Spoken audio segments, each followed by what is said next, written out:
اپنے ابتدائی تعلیمی حوالے سے ہمیں کچھ آگاہ کریں۔ میں ایک دیہات ہے غلامہ پہ، وہاں میں نے پرائمری کی، پھر میں گورنمنٹ میڈیکل لاہور میں ایڈمیشن ہو گیا، FSC میں نے گورنمنٹ میڈیکل کالج لاہور سے کی۔ کہ آپ کا جو تعلیمی کیریئر ہے اس کو انجوائے بھی کیا یا صرف اپنے تعلیمی مقصد سے ہی آپ کو لگا ہوتا؟ وہاں تک پہنچنے میں آپ کو ضرور ایک مقصد لے کے چلتے ہیں، اسی مقصد کو سامنے رکھتے ہیں، اسی جب آپ اچیو کر لیتے ہیں، جیسے ایڈمیشن ہو گیا میڈیکل کالج میں، پھر آپ انسان ساتھ انجوائے بھی کر رہے ہوتے ہیں۔ تو آپ جب آئے تو آپ نے ایک بڑا سٹیپ اٹھایا اور یہ صدیق میڈیکل کمپلیکس جو ہے اس کی بنیاد رکھی، اس کو قائم کیا، تو اس میں کن لوگوں کی مدد شامل رہی اور آئیڈیا کس کا تھا؟ لاہور میں تھا پنجاب انسٹیٹیوٹ آف کارڈیالوجی میں، کیونکہ اس وقت میں انیشلی پروگرام یہ بنا چکا تھا، جب فائنل کیا اس کے بعد ہاؤس جاب کیا کہ میں نے کارڈیالوجی میں کرنا ہے اور بکھر جانا ہے۔ برآمدے میں نے آ کے شروع کیا، جس کے باہر بھی کوئی جگہ نہیں تھی، تو وہاں سے کیا اور اس سے مجھے اللہ تعالیٰ نے سب کچھ دیا، اور جس کے بعد میں نے صدیق میڈیکل کمپلیکس بنایا، یہ وہیں اسی برآمدے کا اور چھپروں کا نتیجہ، جس چھپر میں نے سٹارٹ کیا، کیونکہ یہ بیسک ECG اب اس وقت یعنی بیسک ہمارا ٹول ہے، پہلا ECG ہوتا ہے، اس کے بعد ETT آ گئی، ایکو آ گئی، اب اللہ کا شکر اینجیوگرافی کی مشین آ گئی ہے، وہ سٹارٹ ہو گئی ہے، لیکن کرونا کی وجہ سے بند پڑی ہے۔ السلام علیکم، چینل وننگ ورڈز کے پروگرام بھرپور زندگی سے سید آغا فواد آپ کی خدمت میں حاضر ہے۔ میرے محترم ناظرین، جیسا کہ آپ جانتے ہیں کہ اس پروگرام کا مقصد ہے آپ لوگوں کی ملاقات ان شخصیات سے کروانا یا ان شخصیات سے آپ کو ملوانا جو اس وقت کامیاب زندگی گزار رہے ہیں، انہوں نے بامقصد زندگی حاصل کی، انہوں نے کس طرح سے بامقصد زندگی حاصل کی، کس طرح سے انہوں نے اپنے اس کامیاب سفر کو طے کیا اور کس طرح سے وہ ایک کامیابی کی منزلوں تک پہنچے اور آج معاشرے میں ایک خاص مقام رکھتے ہیں اور لوگ جو ہے ان کی قدر کرتے ہیں، تمام لوگ ان کو قدر کی نگاہ سے دیکھتے ہیں۔ اپنے شعبے کے حوالے سے ان کی بہت ساری خدمات ہیں اور آج جو ہے ان کا سر فخر سے بلند ہے۔ تو جی ایسی ہی ایک عظیم شخصیت آج ہمارے ساتھ یہاں پہ موجود ہوگی جس سے ہم آپ کو ملوانے جا رہے ہیں۔ ہم جاننا چاہیں گے ان کی زندگی کے وہ راز جنہوں نے ان کو کامیابی کے زینے پار کروائے اور بالآخر آج وہ ایک کامیاب انسان بن چکے ہیں اور ایک کامیاب زندگی گزار رہے ہیں۔ جی تو میرے ساتھ آج موجود ہوں گے شعبہ میڈیکل سے وابستہ ڈاکٹر عبدالستار لودھرا صاحب۔ ڈاکٹر صاحب موسٹ ویلکم، آپ نے ہمیں اپنا قیمتی وقت دیا اور آج کے اس پروگرام کی زینت بنے، تو آج ہم ان کے حوالے سے جاننا چاہیں گے۔ ڈاکٹر صاحب میرا پہلا سوال آپ سے یہ ہے، اپنے ابتدائی تعلیمی حوالے سے ہمیں کچھ آگاہ کریں۔ بسم اللہ الرحمن الرحیم، بہت شکریہ۔ کامیاب جو لوگ ہیں وہ تو بہت بڑے لوگ ہوتے ہیں، ہم تو مزدور لوگ ہیں، ہم مزدوری کرتے ہیں، مزدوری میں کامیابی ہے، میرا اپنا یہ ایشو ہے۔ اور آپ لوگوں نے جو بیسک اپنی ایجوکیشن کے بارے میں پوچھا، میں ایک دیہات ہے غلامہ پہ، وہاں میں نے پرائمری کیا، وہیں سے ایک سکول ہے روٹی، وہاں سے میں نے میٹرک کیا، پھر میں گورنمنٹ میڈیکل لاہور میں ایڈمیشن ہو گیا، FSC میں نے گورنمنٹ میڈیکل کالج لاہور سے کی، پھر میں نے جو MBBS کی وہ علامہ اقبال سے کی، اس کے بعد پنجاب انسٹیٹیوٹ آف کارڈیالوجی سے میں نے ٹریننگ کی، پنجاب یونیورسٹی سے ہمارا ڈپ کارڈ کا جو ہوتا ہے ایگزام وہ میں نے کیا، تو اس کے بعد بکھر آ گئے۔ اچھا سر، میرا نیکسٹ سوال آپ سے یہ ہے کہ آپ کی کالج اور یونیورسٹی کی جو تعلیم ہے اس کے حوالے سے آپ ہمیں کچھ بتانا چاہیں گے کہ آپ کا جو تعلیمی کیریئر ہے اس کو انجوائے بھی کیا یا اس حوالے سے یا صرف اپنے تعلیمی مقصد سے ہی آپ کو لگا ہوتا؟ جو پروفیشنل کالج ہے اس میں تو انسان انجوائے کر رہا ہوتا ہے، لیکن وہاں تک پہنچنے میں آپ کو ضرور ایک مقصد لے کے چلتے ہیں، اسی مقصد کو سامنے رکھتے ہیں، اسی جب آپ اچیو کر لیتے ہیں، جیسے ایڈمیشن ہو گیا میڈیکل کالج میں، پھر آپ انسان ساتھ انجوائے بھی کر رہے ہوتے ہیں، اور لازم بات ہے کہ آپ پروفیشنل ایجوکیشن حاصل کر رہے ہو، اس میں آپ ایجوکیشن کی طرف ہی ہوتا ہے خیال، لیکن اس کے ساتھ ساتھ انجوائمنٹ بھی ہوتی ہے۔ اچھا سر، یہ جو آپ کا شعبہ ہے کارڈیالوجی،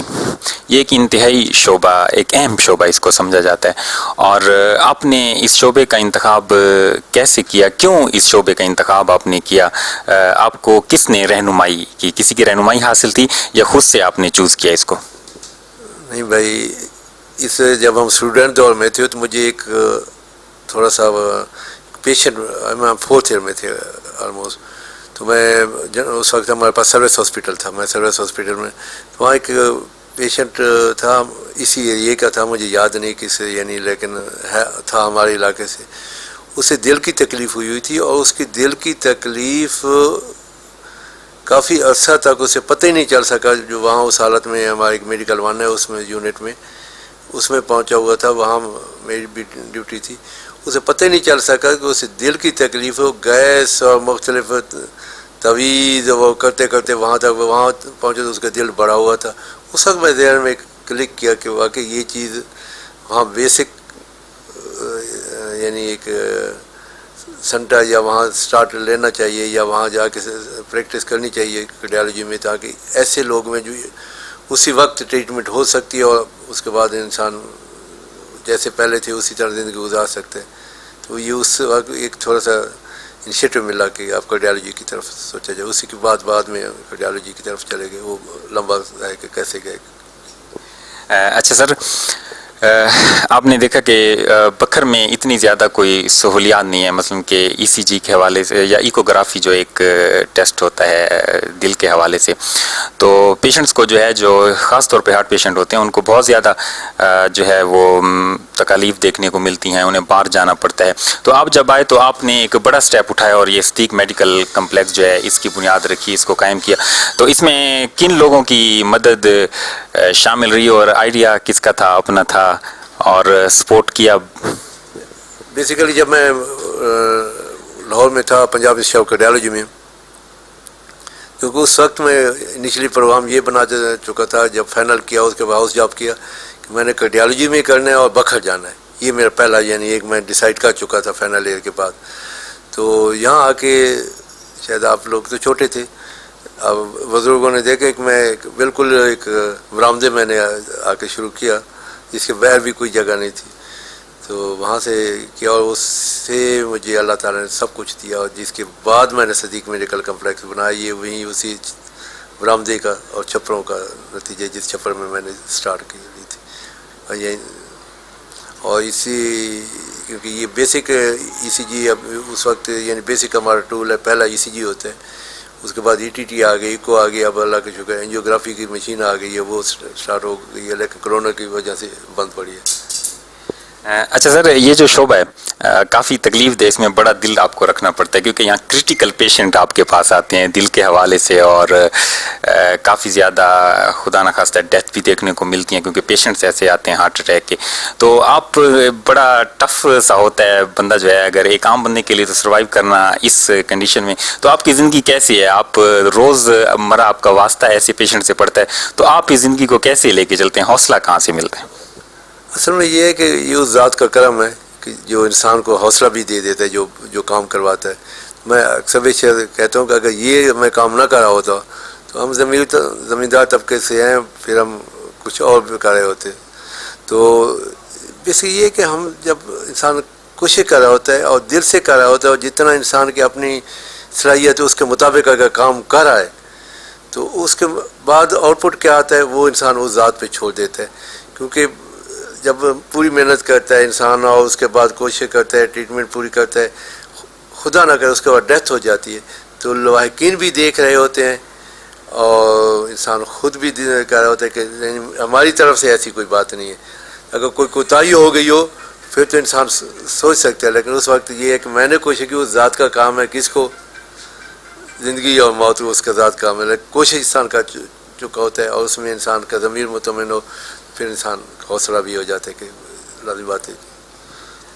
ان حالات میں بطور ڈاکٹر کہ آپ کے پاس 24 گھنٹے آپ کی سروس یہاں پہ ہوتی ہے، ہاسپٹل میں پیشنٹ آتے رہتے ہیں، ایمرجنسی بھی پیشنٹ آ جائے تو آپ کو آنا پڑتا ہے۔ فیملی جو سیٹ اپ ہے وہ ڈسٹرب ہوتا ہے اس میں، فیملی کے ساتھ جو ایک انسان کا ریلیشن ہوتا ہے، تعلقات ہوتے ہیں، انسان زندگی گزارنا چاہتا ہے، اس حوالے سے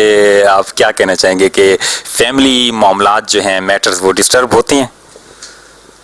ضرور ڈسٹرب تو ہوتے ہیں، لیکن یہ میں خوش قسمت ہوں کہ مجھے کچھ ایسی ہستیوں ہیں جو